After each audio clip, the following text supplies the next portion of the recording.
Corona संक्रमण की बीमारी से जूझ रहा भारत अब म्यूकरमाइकोसिस यानी ब्लैक फंगस या काला फफूंद की चपेट में भी आता जा रहा है। पिछले कुछ दिनों में ही इस बीमारी ने हजारों लोगों को अपनी चपेट में ले लिया है। अभी तक हरियाणा, गुजरात, यूपी और पंजाब समेत करीब 14 राज्यों ने इस बीमारी को महामारी घोषित कर दिया है। जी, मैं डॉक्टर डफाल। आजकल काले फफूंद के बारे में बहुत कुछ सुना जा रहा है।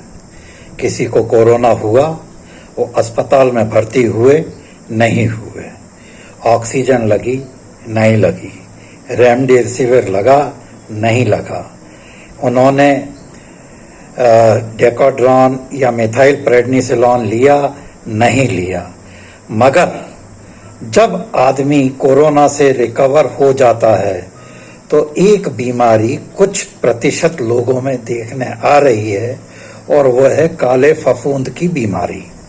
ये काला फफूंद पिछले साल क्यों नहीं था, इस साल क्यों था, इसके बारे में अपन थोड़ा सा ज्ञान प्राप्त करते हैं। काला फफूंद कहाँ कहाँ लगता है? आपके जूते आपने देखे होंगे बारिश में, आपने ब्रेड के टुकड़े देखे होंगे बारिश में, आपने अपना फ्रिज देखा होगा जो पिछले 6 महीने से बंद पड़ा हुआ है, उसको खोला तो रबर पर और दीवारों पर काले काले धब्बे पड़े हुए हैं। उसके बाद आप प्याज काटते हैं, प्याज में काले काले से धब्बे आते हैं। ये क्या चीज़ है? यही वह खतरनाक चीज़ है जिसको काला फफूंद या म्यूकरमाइकोसिस या राइजोपस कहते हैं। ये दोनों एक ही क्लास के हैं जो कि ज़ाइगोमाइकोटा क्लास कहलाता है। फफूंद इसमें होती है और जिनमें कोरोना हुआ है वो ठीक हो गए। 15-20 दिन के बाद वो देखते हैं कि आँख लाल हो रही है, आँख के नीचे सूजन आ रही है, या काली काली ज़ुबान हो रही है, या ऊपर का जो तालू है वो काला हो रहा है, या नाक में बेहद जबरदस्त दर्द हो रहा है। तो ये पोस्ट कोविड-19 की कॉम्प्लिकेशन है जो म्यूकरमाइकोसिस या राइजोपस से हो रही है। अब इससे अपने को बचना कैसे है? आपको कोरोना हुआ है, आप घर में हैं या अस्पताल में हैं, जो ऑक्सीजन लग रही है उसके पानी को अपने सामने बदलवाएं।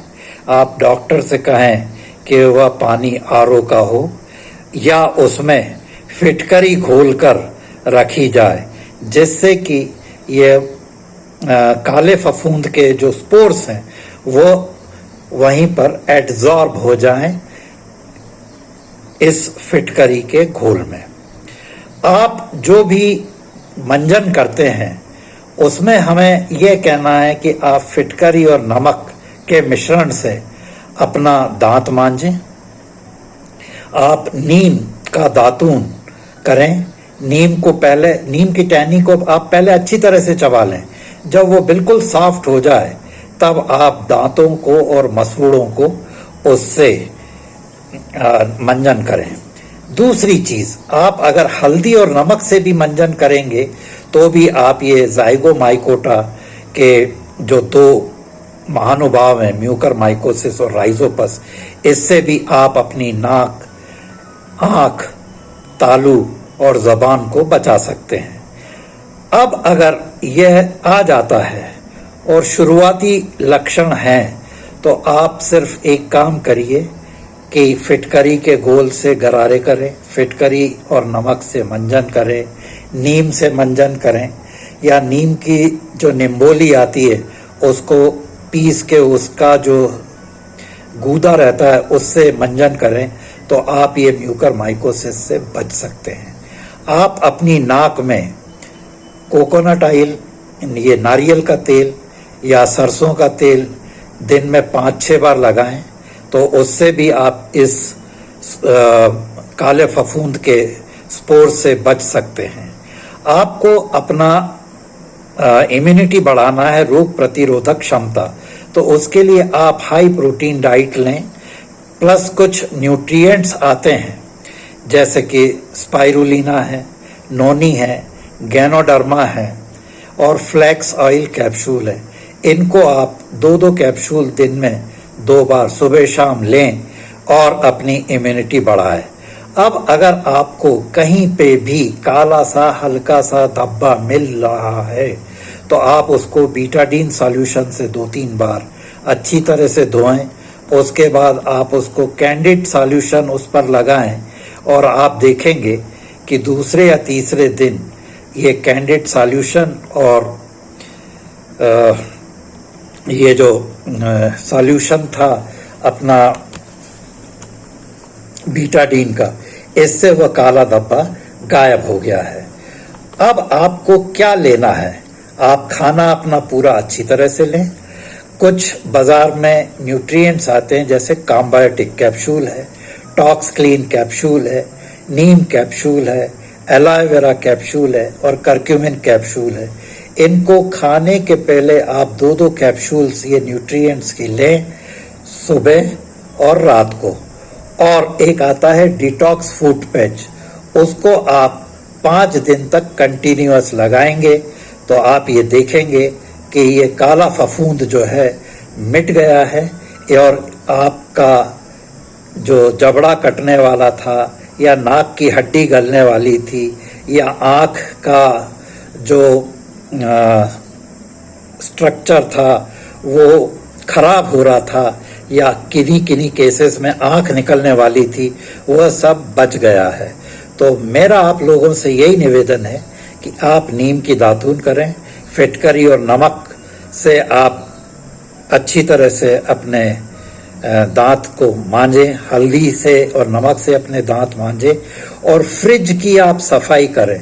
फ्रिज में जो काले काले धब्बे दिख रहे हैं वो बहुत खतरनाक हैं और चूंकि फ्रिज चलता रहता है और उसमें वो खाना पड़ा रहता है, अपन गए और अपन ने ठंडा पानी पी लिया, ठंडा दूध पी लिया, ठंडी आइसक्रीम खा ली, ठंडा दही खा लिया, उससे ये म्यूकरमाइकोसिस भाई साहब जो है आपके शरीर में पैठ बना लेते हैं और उसके बाद आपको कष्ट देते हैं।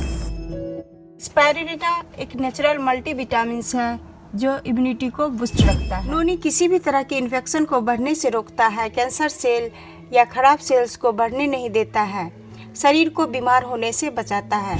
गैनोडर्मा जो जड़ी बूटी का राजा होता है, इसमें एंटीऑक्सीडेंट से भरपूर होता है। यह कैंसर सेल या डिफेक्टिव सेल या फ्री रेडिकल को शरीर से बाहर निकालने में सपोर्ट करता है ताकि शरीर अपना सही से काम कर सके। गैनोडर्मा प्लेटलेट्स, ब्लड प्लेटलेट्स को बढ़ने में हेल्प करता है।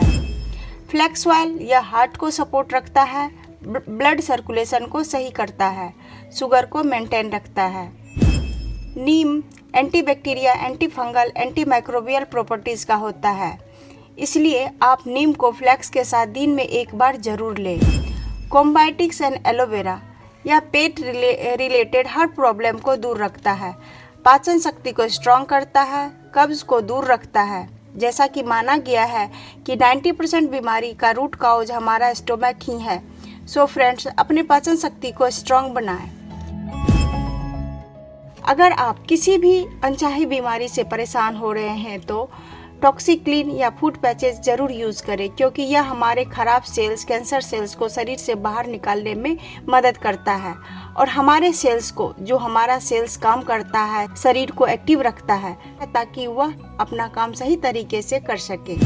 दोस्तों, ब्लैक फंगस हो या वाइट फंगस हो या फिर येलो फंगस हो, इससे कोई फ़र्क नहीं पड़ता है अगर आपकी इम्यूनिटी स्ट्रांग है तो। इसलिए फ्रेंड्स, आप अपने इम्यूनिटी को स्ट्रांग बनाएं, वेस्टी सप्लीमेंट को अपनाएं और अपने आप को स्वस्थ रखें। Thank you. Wish you wealth.